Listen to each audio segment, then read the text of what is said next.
All right. So can anyone hear me now? Let's try this again.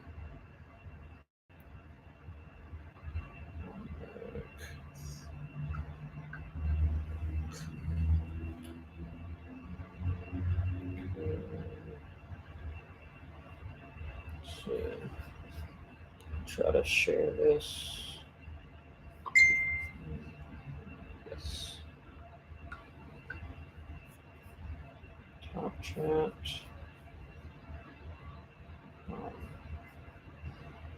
Copy.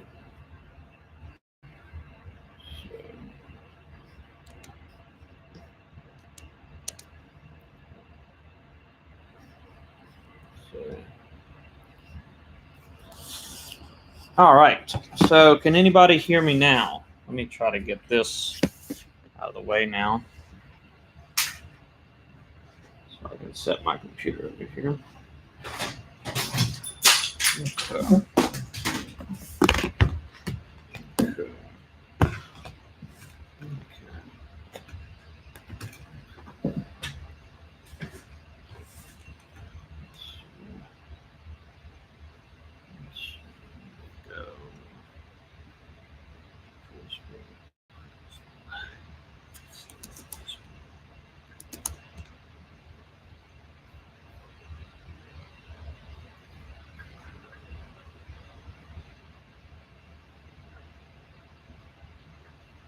Let's see.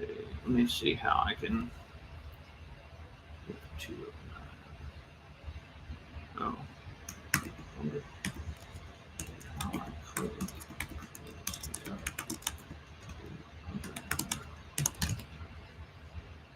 Let me see if I can go try to close that other one out.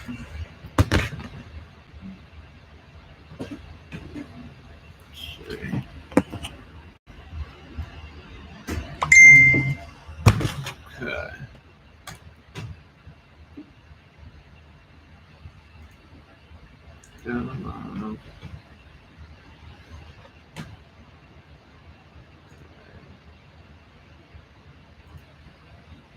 Unlisted.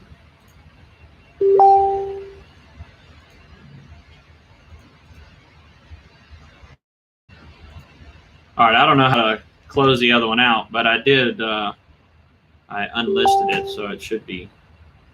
All right, so we look like we got 5 people. Let me see and make sure that nobody else is trying to be in here. Let's see, yeah. Let me edit that. Should be able to edit that, I think. Okay.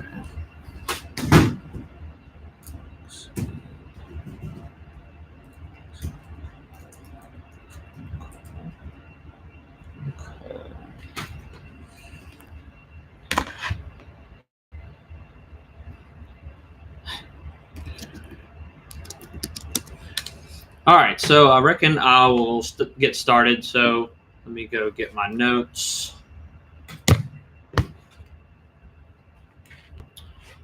So what we're going to start with is, everything that you need to know to keep the car's electronics to work. So some of the things that you want to keep, like once you swap the motor out, you have to keep all the electronics, as stock as you can. Otherwise, you're going to have a wiring nightmare. So what I do is I leave the factory. I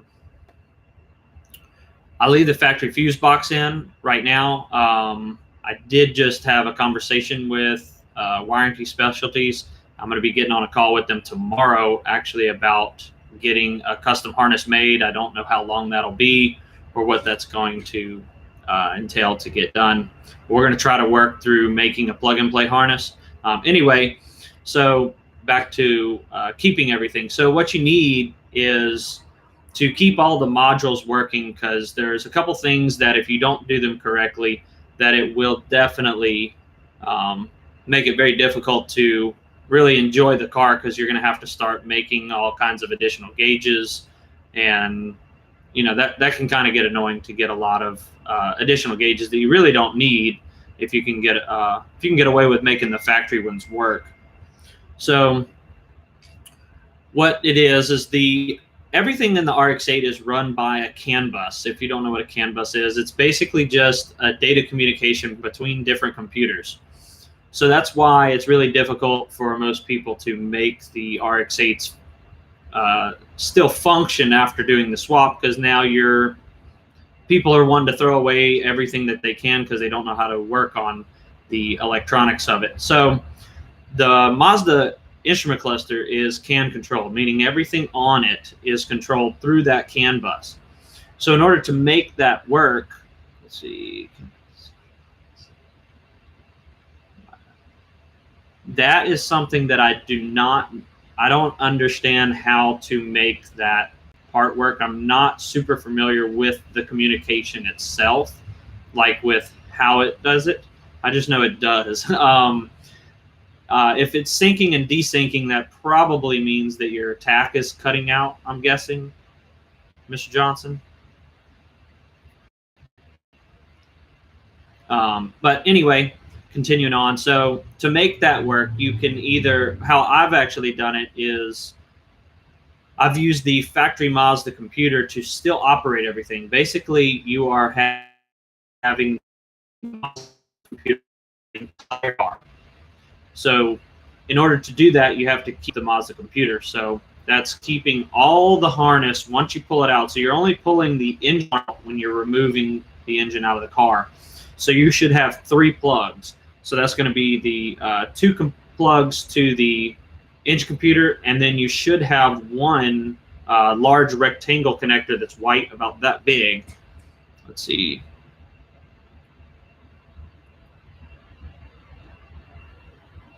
As far as the crankshaft position sensor tone ring distance, I mean, really just reasonable enough to where you don't think it's going to hit it. I mean, I don't think a 1/4 of an inch gap is super bad. I haven't really had any issues with it, but if you get it too close, you will likely get it hit, which isn't going to help you at all. So if you have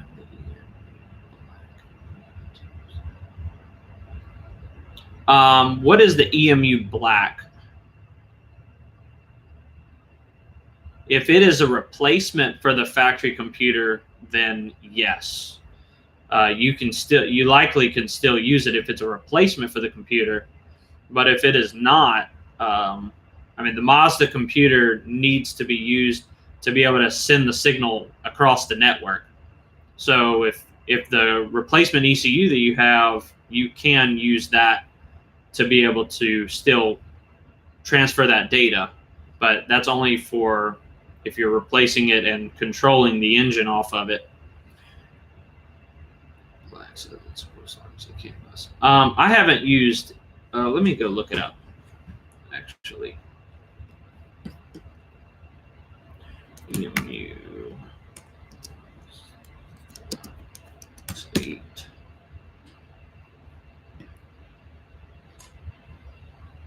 So in order to get the power steering to work, we're going to get to that, but I will. All the Mazda computer needs is engine speed. Let's see the EMU. I'll have to look up that and look it up later. So back to what you need. So you're going to be pulling the factory Mazda computer out. I mean Mazda engine harness out with the car. So then you're going to have 3 connectors that you have to get. I have 2 actually right here. The third one, I don't have an additional one. So these are the connectors that do not go to the body control module part. So you have these 2 different connectors. And so literally these are the only wires that I'm utilizing out of the whole engine harness of the RX8. So the others are going from the body control module. I mean, from the body harness, and you're going to leave that alone. I do not have a pinout exactly, but I can try to get this camera to see it so that you can kind of get an idea. So this is the one, I don't know which one it is, but it's the larger of the 2. And I'll try to get a pretty good view of it. So this yellow and red one, and the yellow and black one go to the crankshaft position sensor. I don't remember what this red and yellow white is. I don't really use it. I'm sure I use it for something for some reason, but this is a green and white. This goes to the coolant temperature sensor. And then on this brown, this is the low reference for the coolant temperature sensor. So that's the only reason why you need the second connector, actually.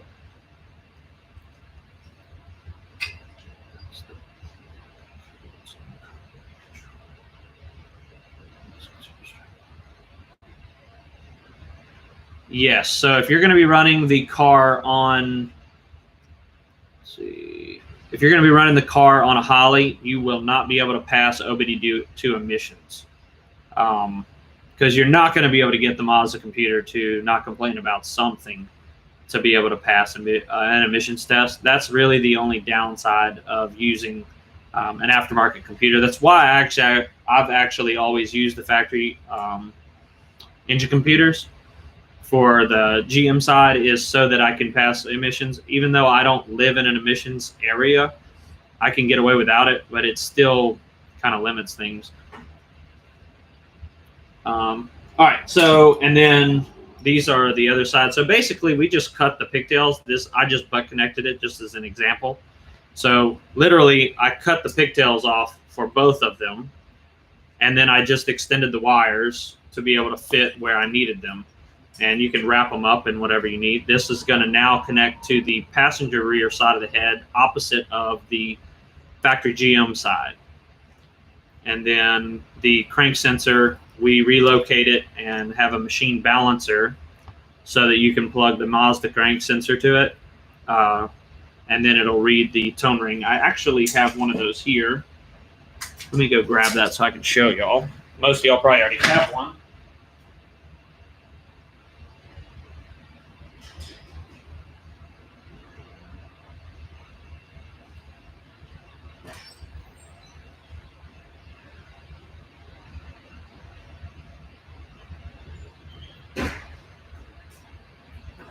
So this is one that I have right here. So we have the Mazda trigger wheel machined into the balancer. And I have them in all three sizes: truck, F-body, and Corvette offsets. I recommend the F-body, but I've used all three. As far as on the large rectangle connector, there is one wire. So let's continue actually on that. So with the Mazda harness that you're pulling out, the factory engine harness, so you're going to have these two connectors, well, these four connectors that you're going to cut off the Mazda engine harness. So you have these two, you have the coolant temperature sensor and the crank sensor. You're going to pull both of those connectors off, and the sensors themselves, you're going to keep them.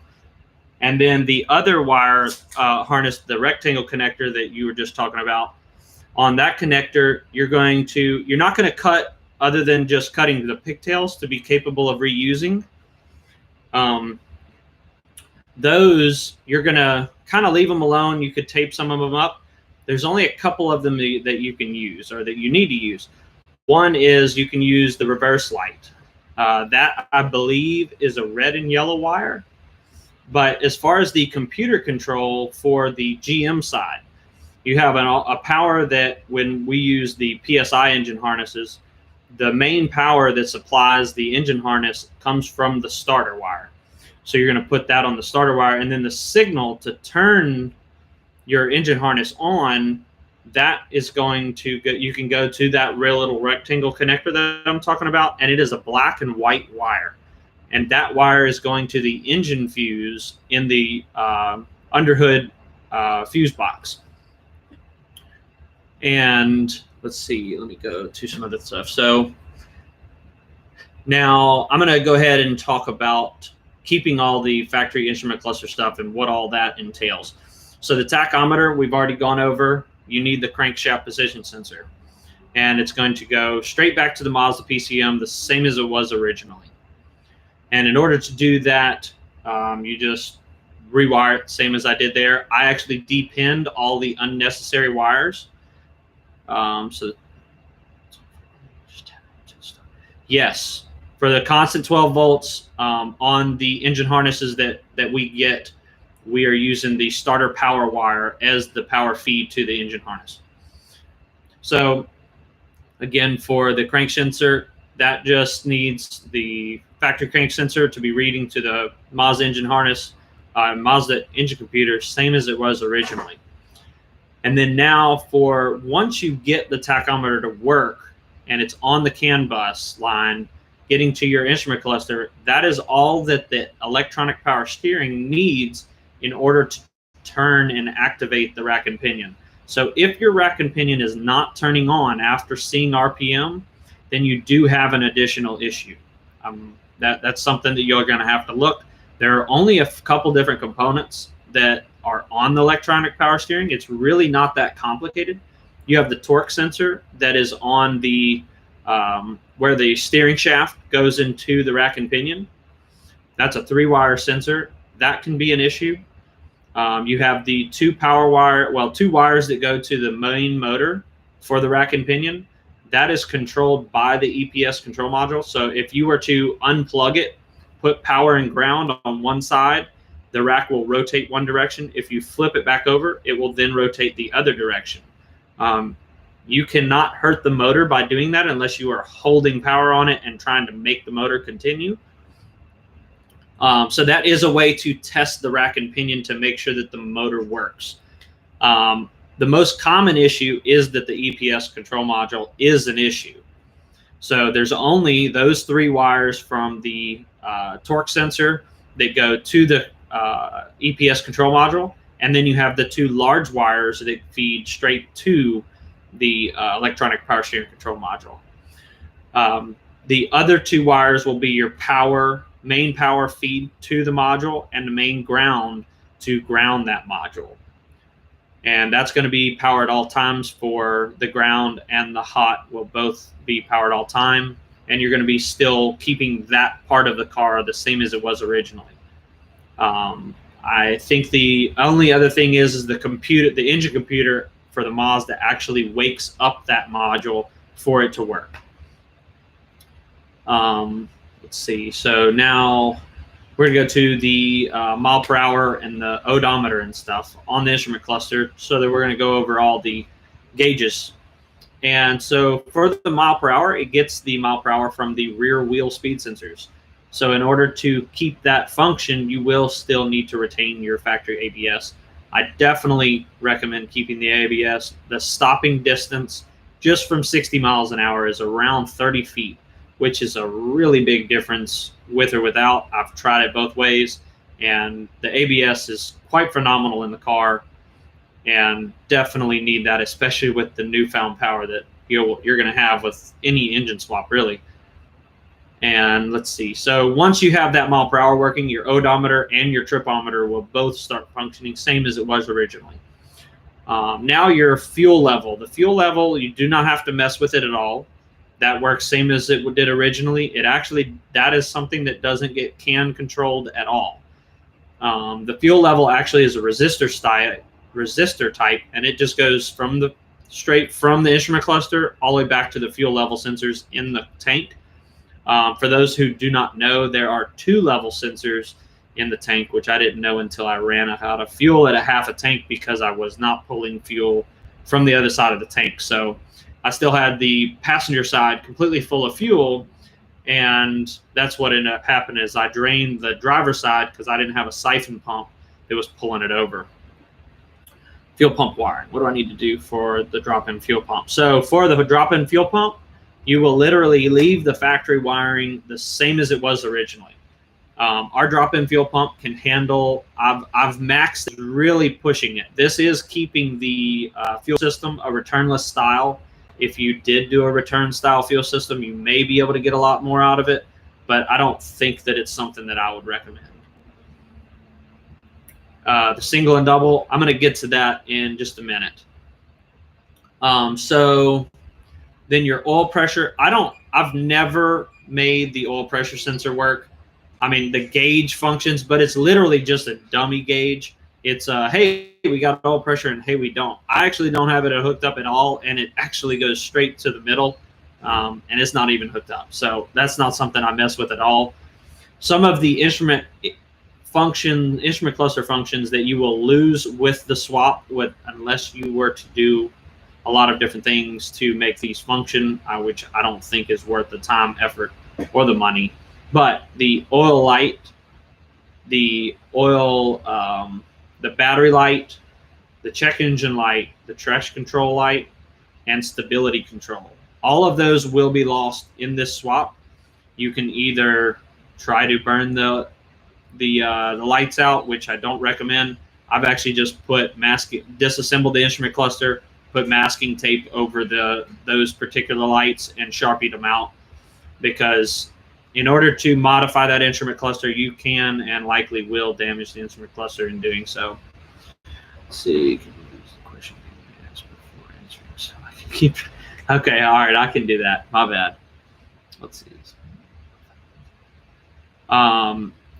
So 2J, no. So we don't need to modify anything for the fuel pump relay and wiring. Okay, yes, there is one thing that you have to do with the factory drop-in pump. I actually brought it over here to show that. So this is the fuel pump resistor that goes right with the, it's right next to the air pump in the factory setup. And it also is right next to the washer fluid bottle if you don't know where the air pump is. So what I do with this is I actually just cut this connector right here, and I take this off, and I actually strip these, put it together, and solder it together. Where did I put my wire? And this is what it ends up looking like, is this right here. And so this is literally having the power for the fuel pump go through this. So you definitely need to make sure that this is a good connection.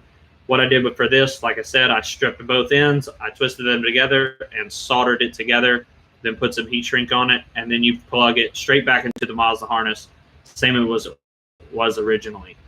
Once you do that, everything should work same as it did originally on the car. Although if you have any issue, what is this for? This is the fuel pump resistor on the factory Mazda RX8 side. So this is there are ways that you could go modify the fuse box to where you don't need to do this, but this is by far the simplest way. Again, this is the fuel pump resistor plug where I cut the connector off, stripped it down, twisted them together, and then soldered and heat shrinked it.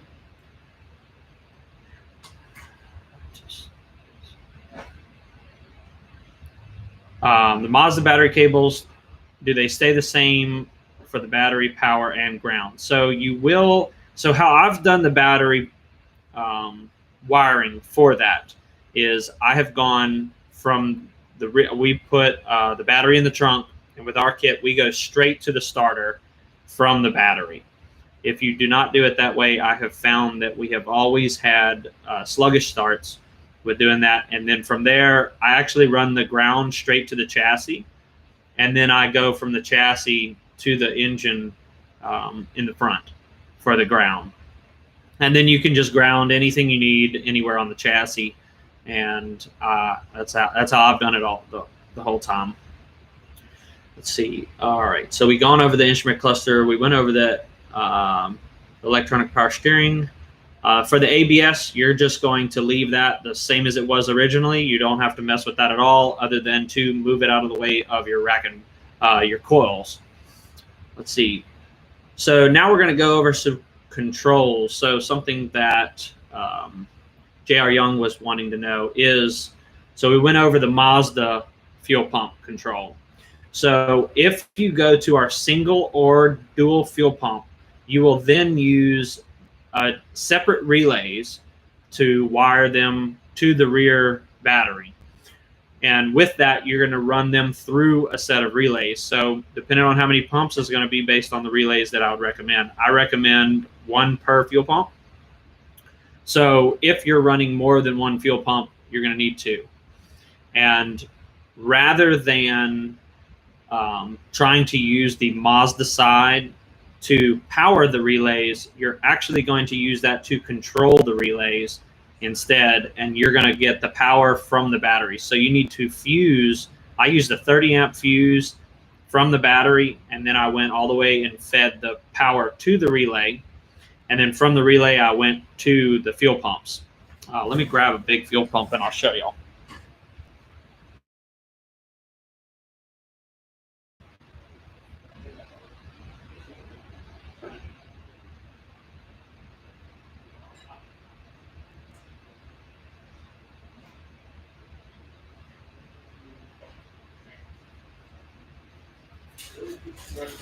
They're right here. You're going to need to plug this in here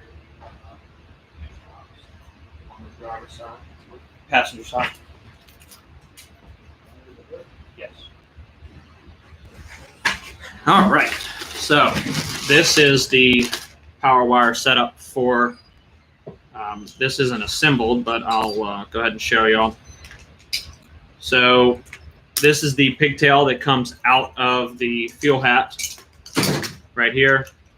So this would plug in. So I don't know which one is which, but the large yellow and the large orange are your powers to each pump, and the large blacks are your grounds for each pump. You can ground these straight to the chassis anywhere on the, just make sure it's a good ground, and then these two wires would go straight to those relays to power each pump. And then for the smaller yellow and black, this would go to, you would cut the fuel level sensor wiring off of the factory connector, and then you would wire this straight to that. And then on the bottom, I mean, I don't need to see the bottom of the pump. I actually send it fully assembled to prevent any issues from happening. Did I go over everything to get you to understand how that operates, or is there something not clear about that, JR?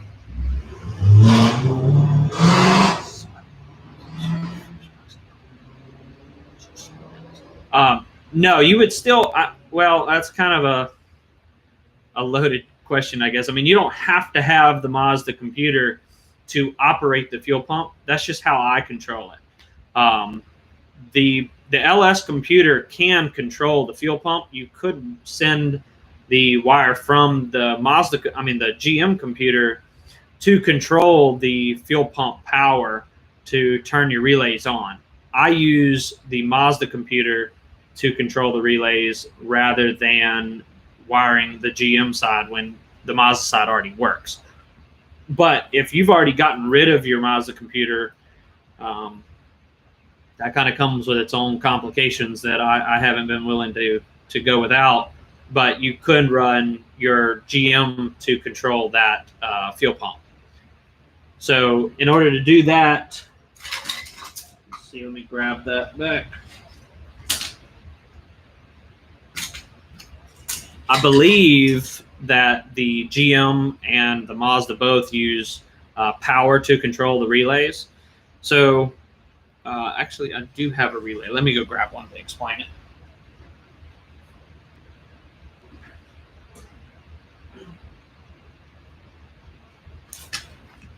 So on this particular relay, I'm going to show you, I don't remember what the numbers were, but on this one, the black and the blue are the main power feed and what it sends through.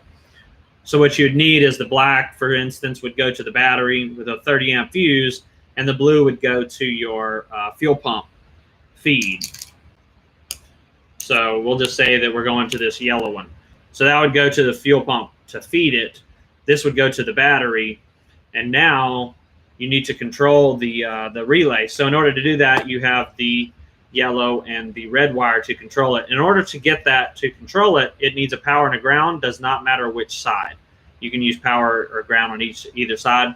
Since the GM computer would use a power to be able to control the relay, you would use this, and you could just ground this straight to the chassis, wire this straight to your fuel pump control from your GM computer, or on this to the power supply that the Mazda originally had for the fuel pump, which was white and red. I would just get that straight to it, and then it would control this relay, same as it would the fuel pump prior, and then it'll flow through this relay to power up your fuel pumps.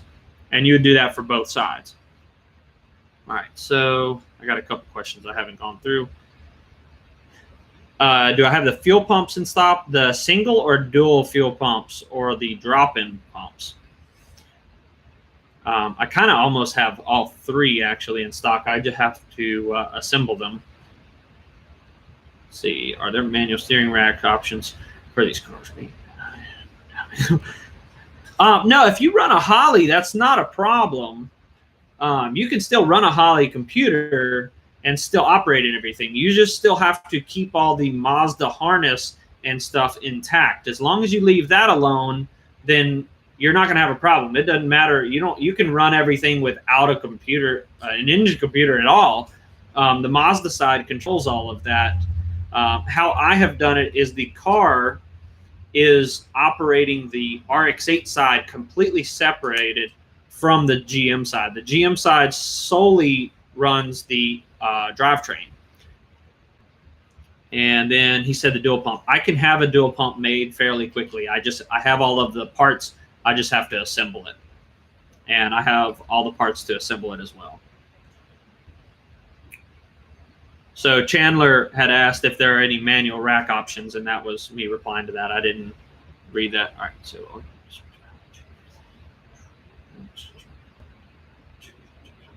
yes. So 2J said all you need is switch power to the relays to control on and off, and then just run constant power and ground to the other two terminals. And yes, that's correct. So has the fuel pump control been, y'all feel like that has been understood? Or is there anything that I could make a little clearer for anybody?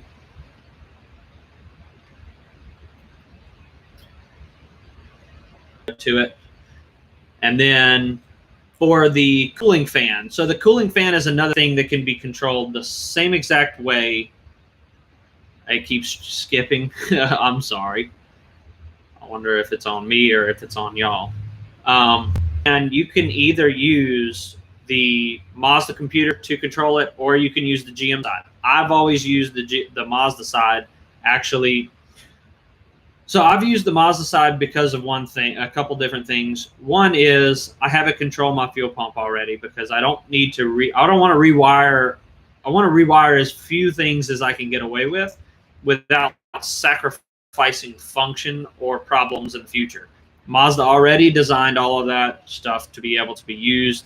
So I don't need to try to redesign it. That's why I try to keep everything the same as it was originally, because now I don't have to re-engineer and potentially come up with issues that I'll have from, wire branding. And I mean, just wire size, not good enough quality wire, too long. I mean, just so many different things can happen when you start rewiring things, especially that are kind of unnecessary. So with the Mazda, we had an issue actually when we went to Texas. One of the wires that I had just sitting from it was that square connector, because I didn't electrical tape the wires to make sure that they didn't touch something. When my brother was making a pull, it actually grounded one of the wires out, and it actually blew the engine computer fuse for the Mazda side, and it shut the car off. The reason why is because the Mazda computer is controlling the fuel pump. And the reason why I did that is a couple different things. Like I just said, I want to keep the wiring as simple as I can, where I can go to diagrams. I don't have to go try to see how did I do this one, because I've built so many of these. I'd like to be able to go to wiring diagrams if I can get away with it. And so also it's because the Mazda computer also controls the cooling fan. So because I'm controlling the cooling fan with the Mazda computer, if I keep the motor running with the fuel pump, then I'm going to have an overheating issue because the computer died and I don't know anything, because it's still going to do everything that it normally does, other than I guess the tach wouldn't work in the mile per hour gauge. But that can be all kinds of different issues. So I made it to where the Mazda controls the fuel pump and the cooling fans, which that was pretty simple for me to figure that out, because my brother said, hey, it won't spin over. And it just slowly died, and that's the symptoms of a fuel pump not turning on. And so I literally was on the side of the road for like 5 minutes because I went straight to it, swapped the fuse out that blew, and then I put it back in.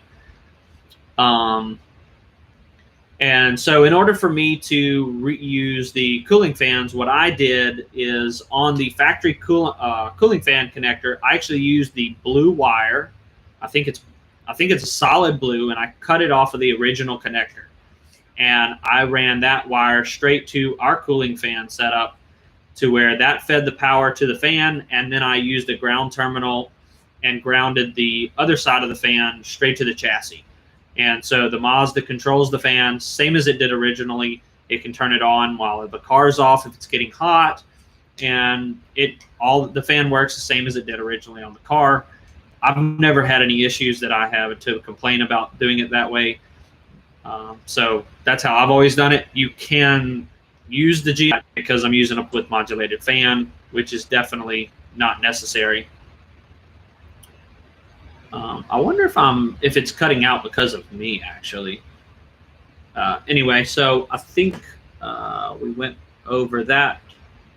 Did anybody have any questions about how to use the fan or any ways that they were thinking? Let's see. I'm also going to go over the security system for the Mazda side. So for that, the Mazda engine computer uses a ground to control the starter relay. So if you don't have a programmed key when you're trying to spin it over, the key is still providing power to your relay, but the ground is being withheld from the Mazda computer. In this case, if you have an issue with your factory computer and you want to test something out, you can swap a different computer on it, and you can ground that side of the relay so that you're allowing it to, and it'll still crank the same as it would originally. The only difference is that it will no longer have security. You do not have to have a programmed key. By simply just grounding the Mazda engine computer side of the relay to where you bypass the computer's ability to withhold the starter function. Along with the wire, this is a little connector that goes on the fuse box. This is on the top near the terminals. So there's a little 4-pin. This, on most cars, it's probably going to be a blue and red wire. This is the starter signal wire output. So you'd run this wire straight to your starter signal on your GM starter, and it will work the same as it did originally.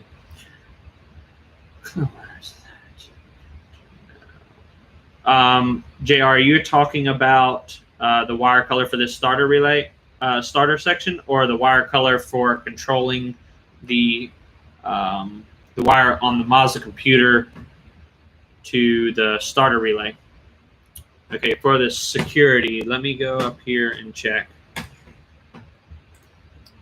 It's probably going to be different for everybody's car, but I will go over here and take a look.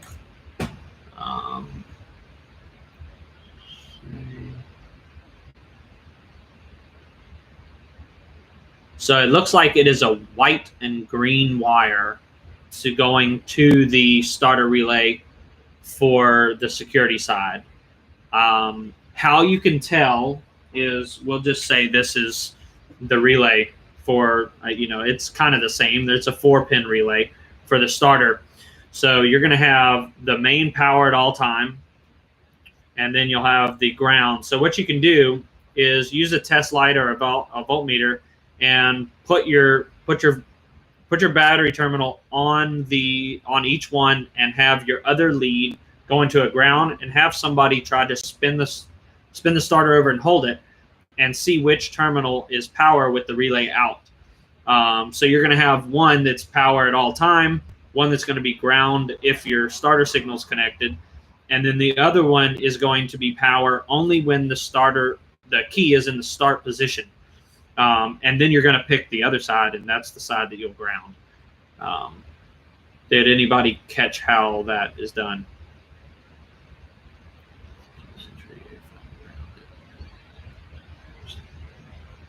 No, it's not going, even with a keyless entry.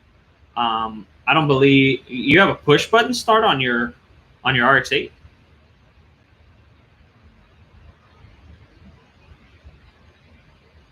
So he said, my car has the keyless entry. If I ground it, does that mean the car can be started with no key? No, it's not push button. The key still has to be in the on position. Oh, I gotcha. If the key is in the on position, it detect the key card. Okay, so the only thing that's going to be preventing the car from cranking is that whatever you have, the key has to be in the on position to turn on the GM side of the computer. And once that, but whatever it takes to be able to spin the car over is what it's going to take to crank it up. The security is not bypassing the security. Doesn't bypass the security of the body side inside the car. It does the ability to make it to where the engine computer doesn't have to detect the coded key to be able to allow it to spin. For instance, for mine, I still have to put a key in that will turn the lock cylinder. But on the factory car, if you just put a regular cut key in that would turn it still, it wouldn't crank up because it wouldn't be applying the correct code to the engine computer for it to be able to allow it to crank.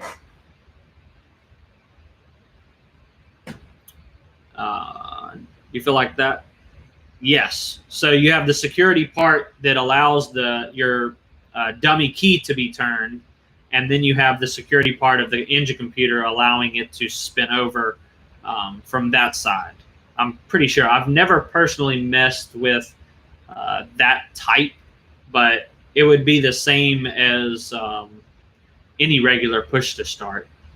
It's not going to let it go into the next position. All right, so the next thing I need to get to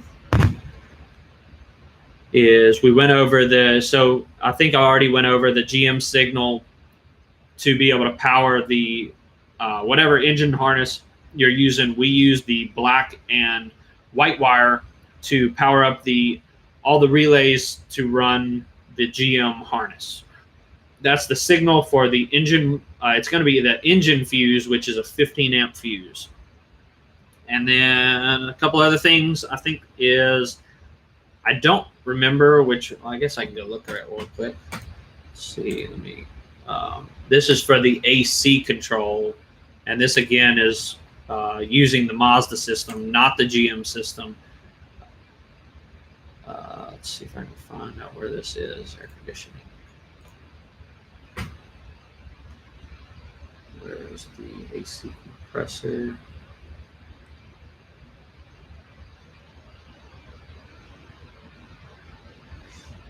All right, so the black and yellow, it looks like is what it is. So to be able to power on your AC compressor, it will be this black and yellow, which is right next to the starter signal. And then you can case ground the other wire for your AC compressor if you'd like, rather than running two wires. That the ground can be, you can ground it straight to the compressor, and then this would be the power wire to turn your AC compressor on. And for the AC, you're going to also leave the AC pressure switch. You're going to leave it alone to where it works the same as it did originally, which is on the high side port. And I think that's actually all of it. Is there?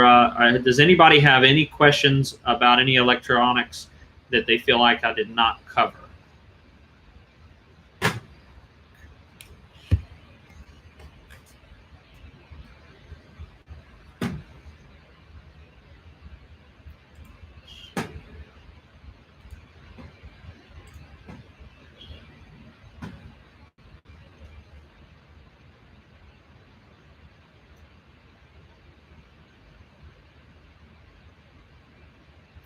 Because I think that's everything. I can talk about something else, but it's old battery cables from the Mazda harness I use.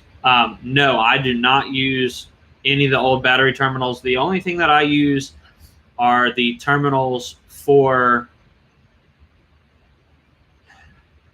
I only use those terminals for the electric power steering rack, because there are 2 wires that go to the electric power steering rack to power, well, it actually powers the EPS control module.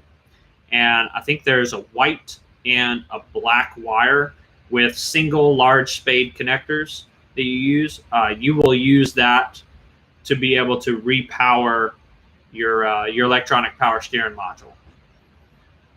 And that is power and ground for the module itself, that in turn will power your rack and pinion based on which direction you're turning the steering wheel.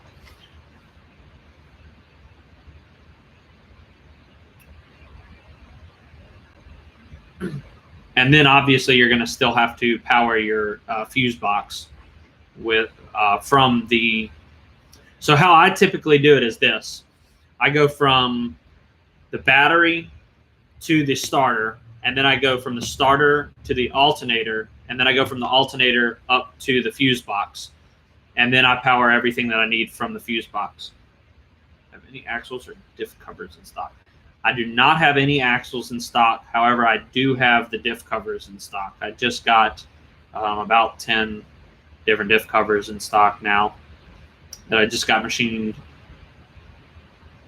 And also, I am working on some other mounts for the differential using the S2 subframe for the 09 and newer. So if anybody has an S2 and they already got a diff mounting kit from me, I'll be happy to swap out whatever parts are needed to make that work for if you have an S2.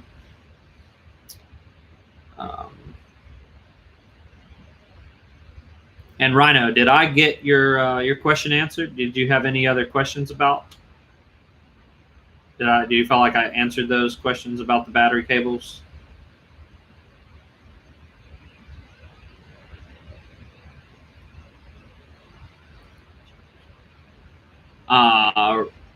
Briel, is there any detailed instructions for a JZ swap, or is everything similar to the LS?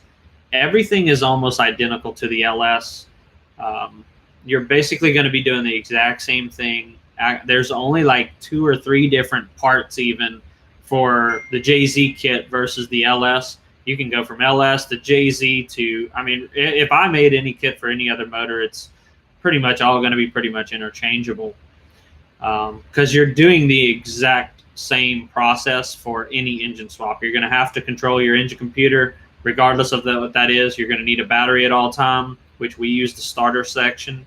And then we also use the, I would recommend using the engine fuse to be able to operate the key on power, to be able to power all of your accessories, or I say accessories, all your components on the engine. So your mass airflow sensor, your injectors, your coils, all that's going to be controlled on a relay of some sort somewhere. And that's what you would use to control that, is the engine fuse.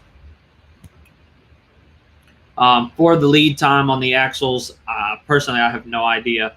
Troy does all of the shipping and everything for all of the parts, so I don't know what the lead time is on axles. He would have to give you a call on that.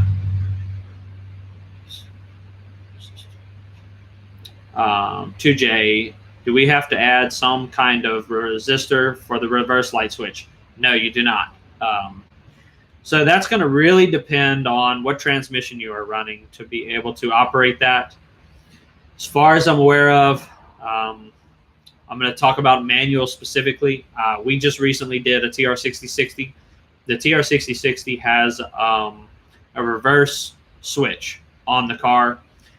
Through this one, what we did is I had a fused power that went to the switch, and then from the switch, it would come out, and I went to the red and yellow wire that would then feeds power all the way to the reverse lights when I was in that spot. If you're using any transmission, I would recommend going and looking how the manufacturer originally did it and replicate however that was for that transmission if you can, with the exception of using a control module. Let's see.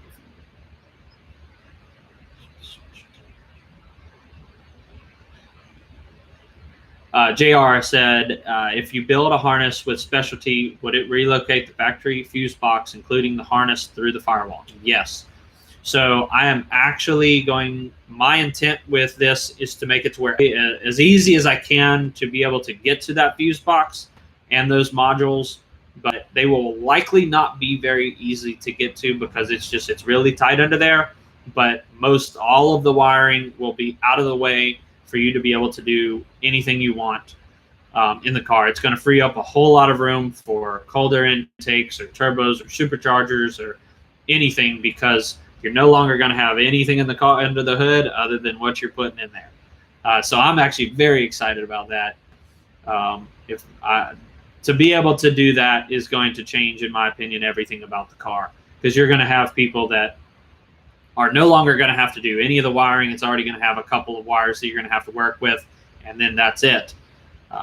So hopefully that doesn't take us too long. I was going to personally make it myself, but I cannot be rebuilding those harnesses. It's much better if you could start with new everything. So if we can do that, I'll be really excited to get this done.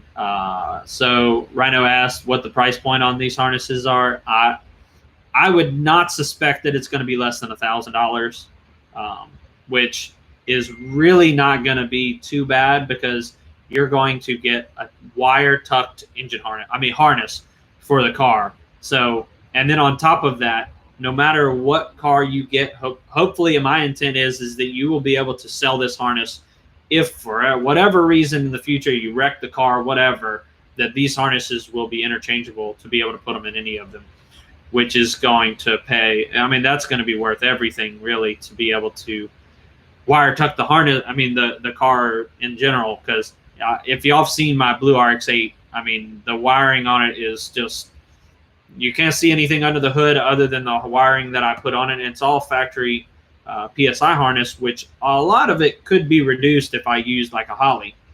There's a couple people that I haven't gotten to yet. Let's see. Carlos said he has an LM7, trouble wiring the fuel pump relay. Well, I would recommend using the factory Mazda computer to control the fuel pump rather than the LM7. If you're wanting to use the LM7's computer to operate it, you'll use the fuel pump control wire, which let me see if I can go find out what that is. I'll get that real quick for you if that's how you want to do it. I don't know how your setup is run, but I can at least tell you what wire it is for the GM side and the Mazda side. I mean, if y'all need any engine, any wiring diagrams, I can try to get those to you to help with that. Let's see, so extra cab. Nope.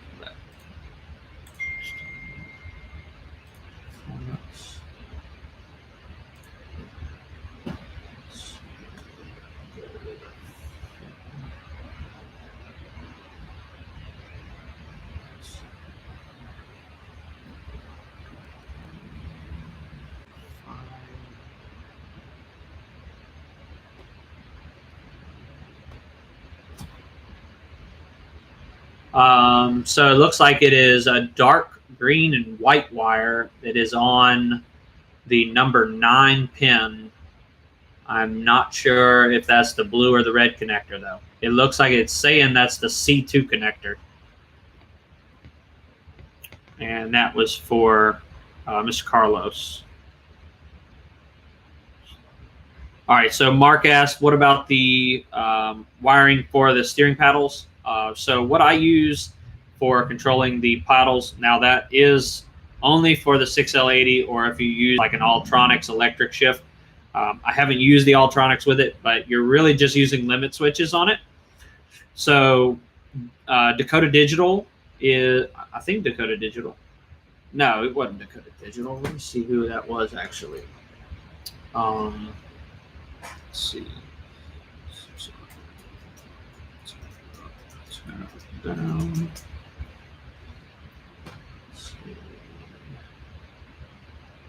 SpearTech. SpearTech makes a tap up, tap down switch box, and it comes with a regular little toggle switch that's up switch and a down switch. So what I did is I actually cut the switch off, and then I checked to see what it was supplying. So it's supplying a ground. So I put one, and I rewired the steering wheel components, and I made it to where when you hit one paddle, it sent the ground to one of the wires, same as if you'd hit the up switch. And then if you hit the left up paddle, it then sends the ground to the other wire that would be if you went down, opposite of the other one. And then it controls the transmission base that does go to the engine computer. So you will have to, or no, that actually wires straight to, I think, the transmission control module. And the transmission control module will have to be reprogrammed to allow that switch to operate. Let's see. 2J asks, so you have switch power going to the reverse light switch. You can use either. I think in my instance that I did use switch power because I don't want the ability to leave the reverse lights on, but it can be done either way. And JR, he said I'll 100% buy one when that comes. That will be amazing. Main reason I deleted the ABS. Yeah. Now, depending on the ABS module, they have one with DSC, which has a lot larger connector.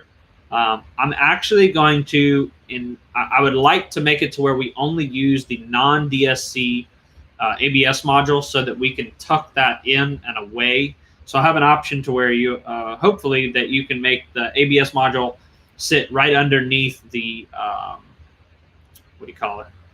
The brake master cylinder, so that it's kind of way further out of the way. And I think that's going to be a whole lot better. And it kind of gets everything out of the way a lot better. Let's see. Now,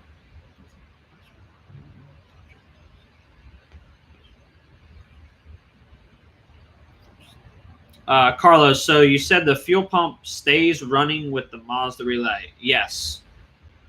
So I would leave the Mazda to control it.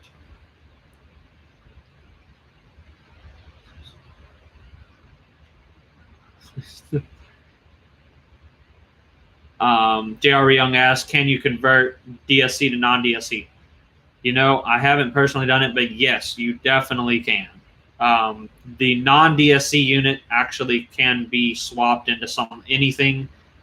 It's actually a very basic ABS module, and it literally just needs all the the wheel speed sensors, and then it just needs the power and ground to it. I don't even think it needs the Mazda computer to even operate, as long as everything's in conjunction with it.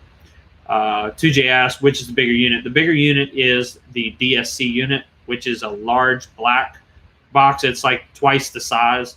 Now, another thing about JR, one thing that may be different is I don't know if they're interchangeable that way. I'm going to have to test and see. But that's something I'm going to work with Warranty Specialties. I'm actually going to be on a call tomorrow. And yeah, that's going to definitely be really something. I'm very excited to be able to get this done. I really wanted to find somebody with the ability to rewire things and build harnesses, because I'm just not the person to be building harnesses. I mean, I have the ability to, but not like companies who manufacture them, like Warranty Specialties. I don't believe they're year specific, but I've never had to swap ABS modules. So, Briel, website change, where's the JZ setups? I purchased 10 things now before purchasing anything else. For your LS swap, should be good to JZ swap. The 10 things you need to know is specifically for the LS stuff. So if you're using a JZ, you don't need to buy that at all. Really, for those who have bought any of those digital downloads, those are, if you bought a swap kit, that I can refund the money for those digital downloads. They are not to be sold exactly. That was initially to prevent people from wasting my time, and it had nothing to do with me trying to sell the information for my products, only to keep people from bugging me about it. And so rather than them calling me and wasting all my time to then not do anything, I told them to just go buy that. And once they start putting some money in it, that the people who aren't going to do it aren't going to buy it. So any of y'all that did buy any digital downloads, I can refund those. Like I said, that all comes with the kits. And for the Jay-Z stuff, I have not added the Jay-Z kits back on the website. I will do that this evening. Let's see. Let me actually try to get to there. It's so that I can definitely remind myself that that's something I need to do.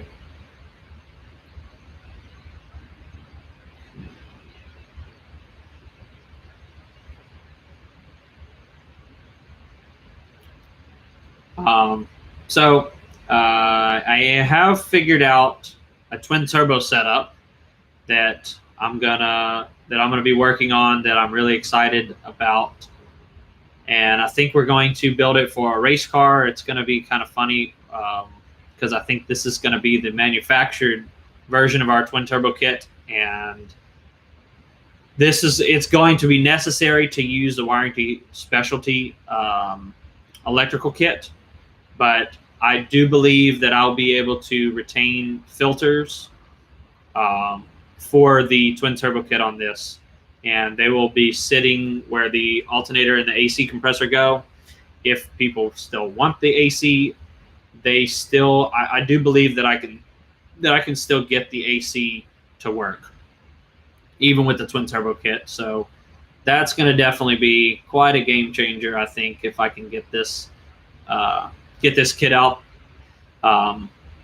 We are building a race car for. We went to Texas 2K. We had a lot of fun. Most of the people really wanted to see the car on the track, and I've kind of done a lot to this blue car to where I don't think that it's really safe to go to the speed that we're going to want to go to be able for our shop car per se. Even though that'll make 3 of them, but the car that we're working on building, I think that we are going to try to be getting at least an 820 in the quarter out of it, and we intend on making it a multiple purpose car.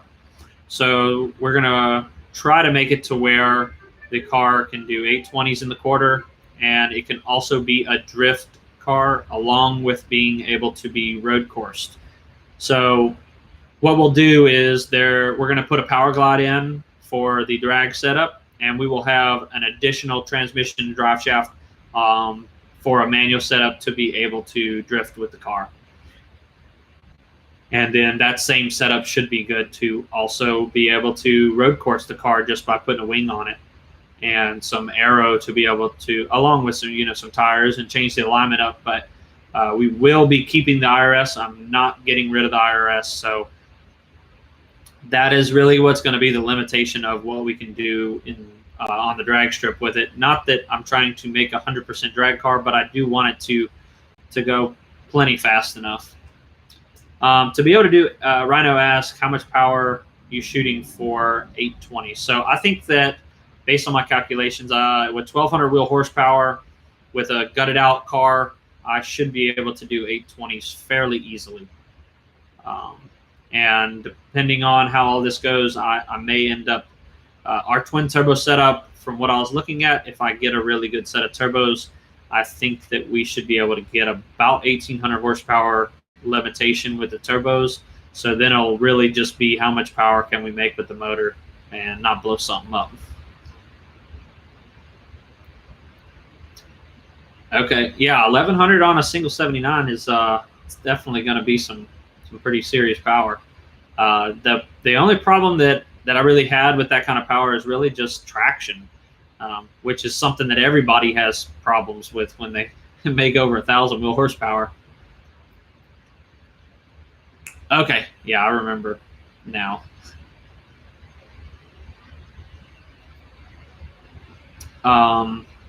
And another thing is while we were in Texas, I actually bought an oilless turbo from Comp Turbo, and I do also intend on our white car. I'm thinking about doing a rear mount turbo setup for that car. So it'll be set up very similar to how the LT or L83 guy did his single turbo in the rear, but this one isn't going to have a scavenging pump, so we're going to have an oilless turbo. Chandler asked, what does the TT car weigh?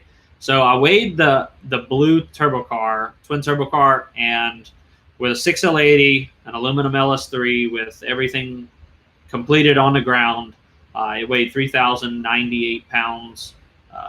That was with no weight reduction in the interior. It has a bolt-in cage, and it has an iron rear Thunderbird diff.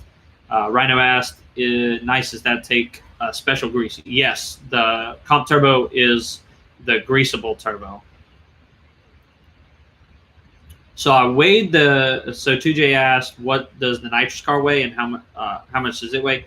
So I don't know if I pulled everything out of the car, so it could be less than this, but the nitrous car it's an iron 6-liter with TR6060 and an aluminum Cobra diff, full exhaust and everything, and it weighed 3290 or 3270, how it sat. Again, that was, I mean, we haven't done any weight reduction to either car. I'm not quite sure why the twin turbo car is actually lighter. I'm kind of baffled, actually. Maybe I did leave some stuff in the nitrous car, maybe some clothes and random stuff that it might have gotten it down another 60, 70 pounds. But the only thing I can kind of think of is, no, neither of them have sunroofs. They're actually pretty much the same cars, exterior and interior. They both have welds on them, so it's not the wheels. They both have big brake kits on them, so it's not that. The only thing I can kind of think of is the iron block. It has full exhaust. It probably did have more fuel in it when I weighed it, but I mean, I don't think that's 100 pounds difference even. Actually, that's almost 200 pounds. Although, but the thing is the 6L80 weighs way more than the TR6060, and the iron diff weighs way more than the Cobra diff. So that's the big weight change on the twin turbo car. Whereas with the nitrous car, it has an iron block. So I guess maybe, I don't know. I thin wall stainless exhaust too. So I'm not quite sure why it was that much heavier. Although it did have a 15-pound bottle in it, which is a good bit heavier. I mean, that's 35-pound bottle. They both have Brum racing seats. Yeah, I'm sure we could get them both down, but let's see. But I do think that the race car that we should be able to get it down to about 2,700 with a driver, but I'll find out when I pull it apart and weigh it. I'm not going to drive the race car though. I mean, doing 930s was fast, but man, after going to Texas 2K, trying to running those low 8s and 7-second runs, there's just so much stuff that can happen, and man, you just never know. So I don't really want to drive it, but I have some people that they want to drive it, so I just want to make sure that nobody gets hurt. Because that's like the goal is to be able to do about 180 in the quarter, and there's a lot of stuff that can happen at 180 miles an hour in a quarter mile. So are there any other questions about anything about the swap that somebody might have?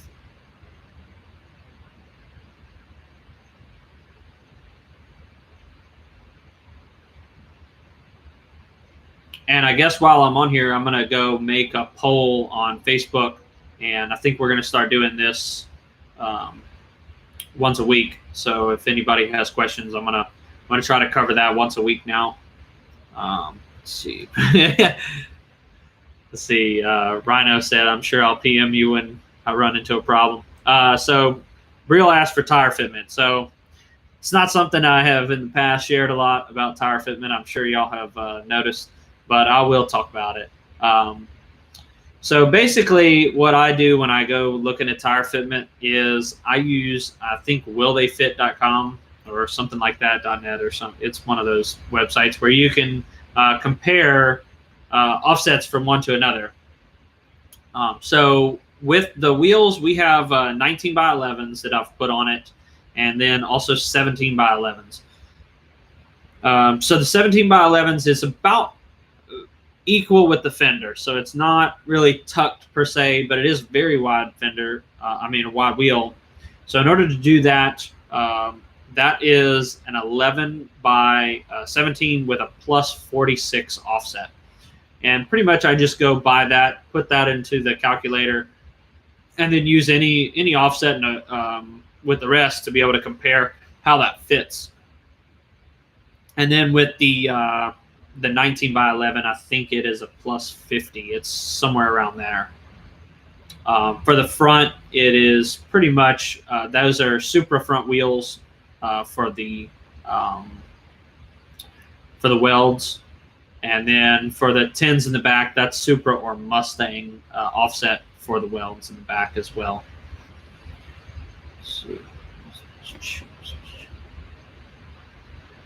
So Mark said, what was the most challenging with the swap or you had difficulty with? The only thing I really had that was difficult for me was actually the design process of making things hold together.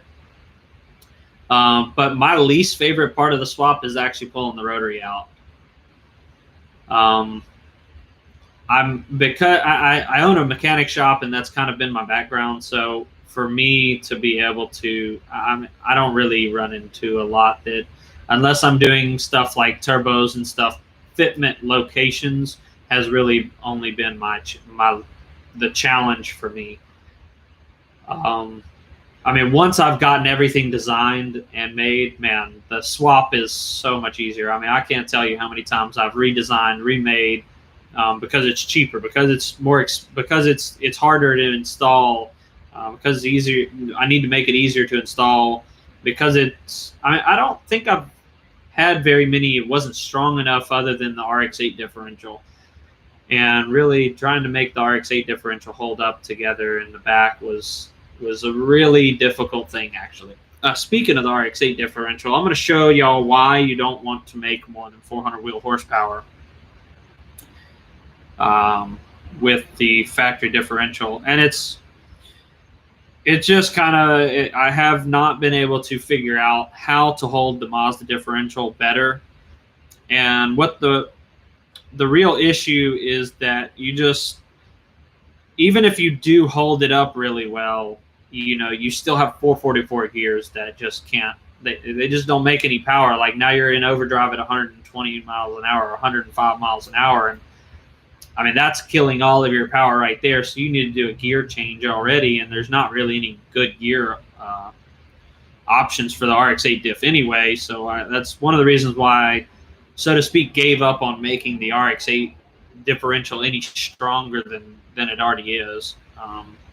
But this is the subframe for a car. That's where the rear mount is. Can you see where it got ripped completely off? That is what happens when you're constantly, we were not accidentally breaking that. We were dumping the clutch and on good tires, and that took a year of beating on it with around 400 wheel horsepower to break that. So the RX8 diff is strong. It just, the gearing is just kind of ridiculous. And then the axles are another problem. So, it's, in my opinion, it was just way better to go ahead and get the 8.8 and forget all of those problems. No one have to wonder how strong this differential is. I mean, people have already proven how much power that the 8.8s have hold, and there's just so much more support for anything you need.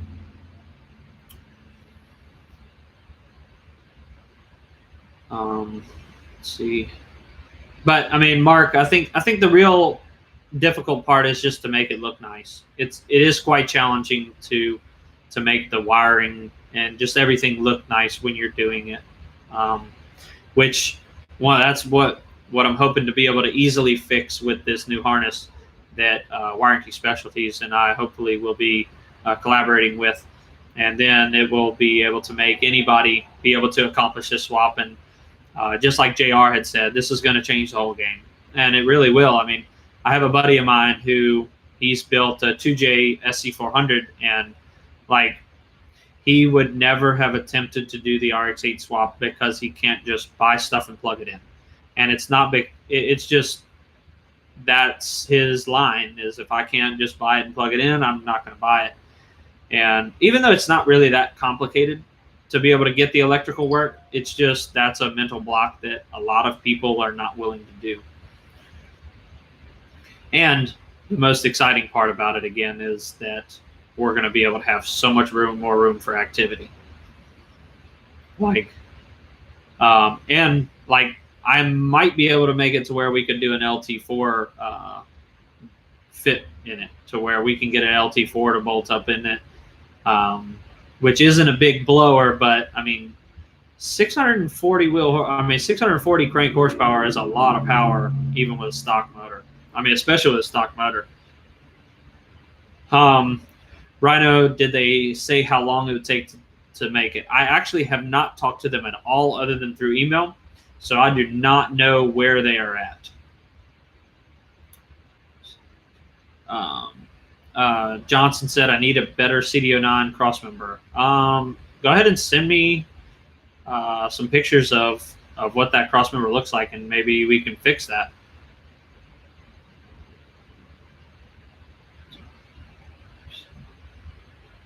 Huh.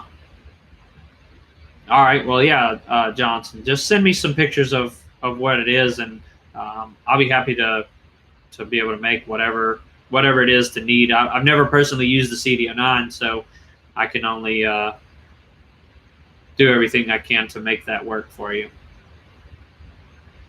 But that is it for tonight. So I'm going to go post some questions on Facebook, and I can get some suggestions on what anybody would like to hear about next time. And if anybody of y'all have any other questions, just feel free to ask in the just PM me, and I'm sure I can help you with it. It may take me a minute to be able to get to it, but I will end up getting back with you. But I'm glad this was helpful. This is definitely something that has been, I think, the number one thing of why people are scared of this swap. It's really not that complicated. There's really just a small handful of wires to be able to make this all work, but definitely very intimidating for a lot of people. But glad I could help y'all, and if y'all need anything, just let me know, and I will see y'all next time.